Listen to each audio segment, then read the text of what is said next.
KXAN's Beneath the Surface project documents at least 30 drownings in Austin's Lady Bird Lake from 2015 through 2025.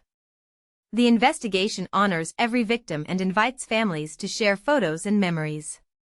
The names and dates span a decade and include Julio Santos III, 2015, Francis Connor IV, 2015, Dan Sharp, 2015, Zachary Hester, 2015, Santiago Gonzalez, 2015, Charles Simmons, 2016, Andrew Schultz, 2016, Johnny Wardell, 2016, Teddy Carter, 2017, Joshua Head, 2017, Ray Cooper, 2017, Carlo Hurtado, 2018, Luis Ramirez, 2018, Martin Gutierrez, 2018, Amos Olatayo, 2022, Jason John, 2023, Irewamiri Shote, 2025, Jonathan Torres, 2020, Emerson Paz, 2020, Juan Gonzalez, 2020, Jesse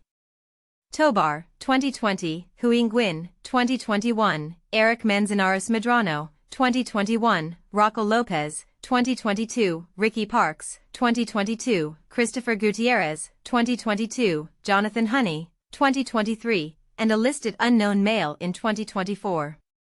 The project underscores ongoing danger in waterway and invites community input and stories for public memory and safety.